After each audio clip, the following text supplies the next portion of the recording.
नमस्कार छात्रों, मैं कविता शिवाजी जोंधले, अहमदनगर जिला मराठा विद्या प्रसारक समाज द्वारा संचालित श्री ज्ञानेश्वर इंग्लिश स्कूल व प रा कानवडे कनिष्ठ महाविद्यालय निमगांव बुद्रुक से हिंदी की प्राध्यापिका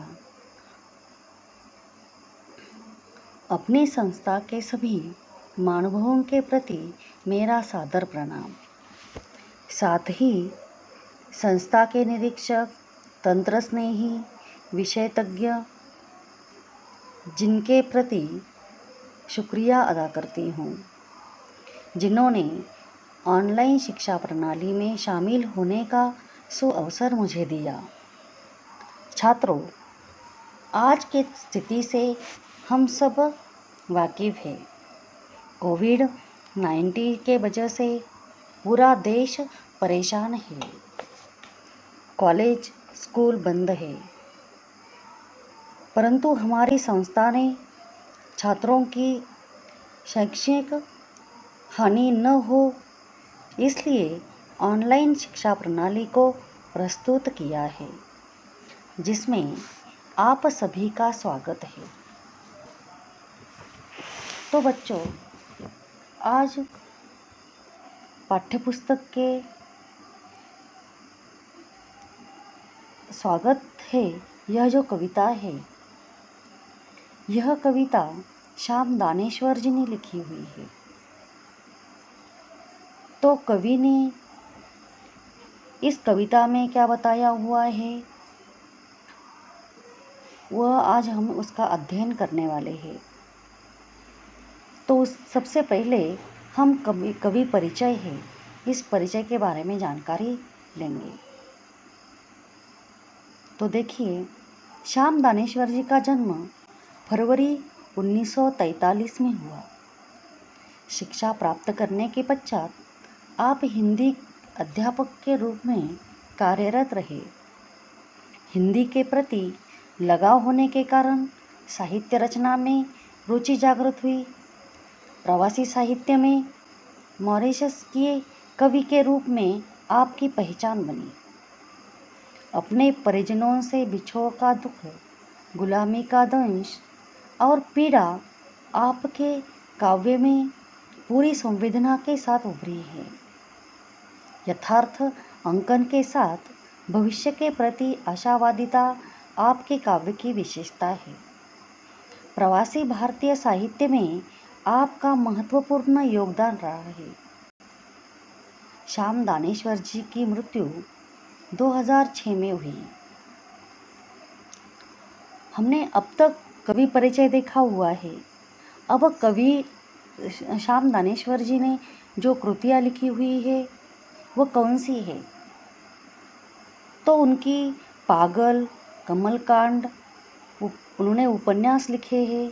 उसी प्रकार काव्य संग्रह आदि उनकी प्रसिद्ध है। उनके जो काव्य प्रकार है, इस काव्य प्रकार के बारे में हम देखेंगे। विदेशों में बसे भारतीयों द्वारा हिंदी में रचा गया साहित्य है, उसे प्रवासी भारतीय हिंदी साहित्य कहलाता है। इन रचनाओं ने नीति मूल्य, मिथक, इतिहास, सभ्यता के माध्यम से भारतीयता को सुरक्षित रखा है। प्रवासी साहित्य ने हिंदी साहित्य को समृद्ध बनाने के साथ साथ पाठकों को प्रवास की संस्कृति, संस्कार एवं उस भूभाग के लोगों की स्थिति से भी अवगत कराया है। अभिमन्यु आनंद, जोगिंदर सिंह कंवल, स्नेहा ठाकुर आदि अन्य प्रवासी साहित्यकार हैं। अब तक हमने बच्चों कवि परिचय देखा हुआ है, उन्होंने लिखी हुई कृतियाँ देखी हुई है, उनके काव्य प्रकार है, यह देख लिया है। अब बच्चों हम आज कविता की उसका जो अध्ययन है वह अध्ययन करेंगे। उस कविता में कवि ने क्या बताया हुआ है, उस पंक्तियों का अर्थ क्या है, वो आज हम स्पष्टता से उसे देखेंगे। तो आपको आपकी जो पाठ्यक्रम की जो पुस्तक है वो पुस्तक में जो कविताएं दी हुई है, इस कविता की ओर आपको ध्यान देना है। एक एक जो पंक्तियाँ है, मैं कुछ पंक्तियाँ आपको पढ़कर सुनाऊंगी, उसके बाद उसका जो अर्थ है वो अर्थ भी आपको अच्छी तरह मैं बताने की कोशिश करूंगी। उसके बाद जो आपको समझ में कितना आ सकता है, आपकी क्या शंका है, वे भी आप पूछ सकते हैं। तो कवि कहते हैं, कवि ने जो कविता लिखी हुई है उसके बारे में हम आज जानकारी लेंगे। तो देखिए इस कविता की ओर चलते हैं। स्वागत है, स्वागत स्वागत स्वागत है, आओ आओ आओ ओ मेरे भाइयों, बिखरे हुए मेरे परम दोस्तों, आप सबों का सप्रेम स्वागत है। सप्रेम का अर्थ है प्रेम के साथ। आप सबों का सप्रेम स्वागत है। एक ही माँ के बालक हैं हम, और अनेक देशों में बिखरे हैं। बिखरे हैं यानी कि बिखरना, उसका मतलब है एक दूसरे से दूर होना। और अनेक देशों में बिखरे हैं, आज मिलन हमारा हो रहा कई युगों के बाद। तुम सब मॉरिशस की भूमि पर पधार रहे हो आज, स्वागत है।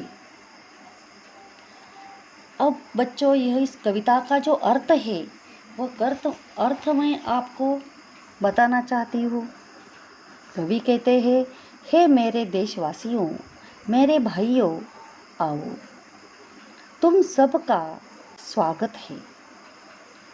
पूरी पृथ्वी पर इधर उधर बिखरे हुए मेरे मित्रों, मॉरिशस की भूमि पर आपका प्रेम सहित स्वागत है। हम सब एक ही माँ अर्थात भारत माता की संतान है। समय के चक्र ने हमें अनेक देशों में बिखरा दिया है। तुम सब मॉरिशस की धरती पर पधार रहे हो अनेक युगों के बाद। आज हम सब भाइयों का मिलन हो रहा है, तुम सबका स्वागत है। यानी कि कवि कहते हैं कि बहुत दिन पहले समय के किसी चक्र ने सभी भाइयों को, सभी लोगों को एक दूसरे से बिखेर दिया था, एक दूसरे से दूर किया हुआ था। लेकिन आज मॉरिशस की धरती पर सभी फिर से वापस आ रहे हैं, और इसी कारण कवि सभी का मन से प्रेम से स्वागत कर रहे हैं। और कवि कहते हैं कि यह जो भारत माता है, हमारी माता है, और उसी के हम सभी संतान हैं। हमें अलग अलग रूप दिए गए हैं, लेकिन हम सभी एक ही परिवार के लोग हैं, और बहुत दिनों के बाद हमारा मिलन हो रहा है। अगली जो पंक्तियाँ हैं, इस पंक्तियों का अर्थ हम देखेंगे। आगे पंक्तियाँ हैं, इस पंक्तियों को मैं पढ़ना चाहती हूँ। देखिए, हम सब जहाजिया भाई ठहरे। जहाजिया यानी उसका मतलब क्या हुआ? जहाज के यात्री, जहाज में सफ़र करने वाले लोग।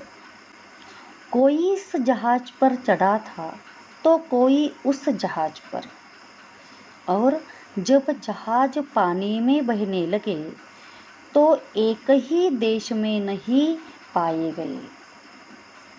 लंगर पड़ा जब समुद्र तट पर, हक्का बक्का ताकने लगे। हक्का बक्का ताकने लगे यानी कि हक्का बक्का का मतलब है कि हैरान होना, परेशान होना, हक्का बक्का ताकने लगे। अरे कहाँ गए हम इतनी दूर, अरे मेरे भाई भतीजे कहाँ है। इस धरती में जगह नहीं थी, इस जहाज में जगह नहीं थी, फिर उस जहाज पर तो चढ़े थे, स्वागत है। यानी कि कवि कहते हैं कि एक ऐसा समय आया जब सभी जो लोग हैं, सभी लोगों को जबरदस्ती जहाज पर चढ़ा दिया गया। एक ही परिवार के जो लोग हैं, तो कोई एक जहाज पर चढ़ा तो कोई दूसरे जहाज पर चढ़ा। किसी को कुछ ज्ञात ही नहीं था कि क्या हो रहा है।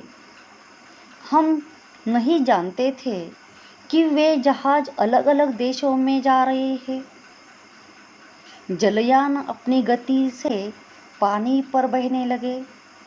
जब काफी समय बाद समुद्र में लंगर डाला गया और जहाज रोके गए, तो स्वयं को अपने घर से बहुत दूर एक नई भूमि पर पाकर हम परेशान हो गए, हैरान हो गए।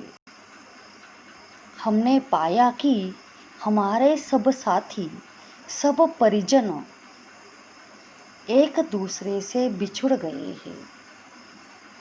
हमें अलग अलग देशों में भेज दिया गया है। यह तो हमने देखा था कि एक जहाज पूरा भर जाने के बाद हमारे सामने ही लोगों को दूसरे जहाज पर चढ़ाया गया था। इन पंक्तियों का कवि ने यही अर्थ बताया हुआ है। कवि कहते हैं कि जब एक दूसरे से बिछड़ने के बाद बहुत दिनों बाद आज मिल रहे हैं, लेकिन पुरानी जो बातें हैं, इन पुरानी बातों को उन्हें फिर से वह याद आ रहा है। उन्हें यह जो सब कुछ याद आते हुए वह उसे याद करते हैं। और कवि कहते हैं कि इसी प्रकार किसी को न मालूम होते हुए कुछ कहाँ पर चले जाना है। हमारे परिवार के जो लोग हैं वो अलग अलग बिछड़ चुके थे, एक दूसरे से दूर हो चुके थे, लेकिन कहाँ चले जाना है वह किसी को मालूम नहीं था। इसी कारण सभी अलग अलग जगह पर चले गए। लेकिन जब जहाज रोके गए तो हमने अलग अलग देशों में सभी जो लोग जा चुके थे, लेकिन उसी वक्त हमें ख्याल आया कि हमारे परिवार के बाकी लोग कहाँ गए हैं। किसी को किसी बात की भनक भी नहीं थी। ऐसी जो कविता है, इस कविता द्वारा कवि ने सभी जो बातें हैं, सभी बातें यहाँ पर स्पष्ट की हुई है। आगे कवि क्या कहना चाहते हैं उसके बारे में हम आगे देखेंगे। लेकिन अब तक जो कवि है, इस कवि ने सभी जो लोग हैं, इस सभी लोगों का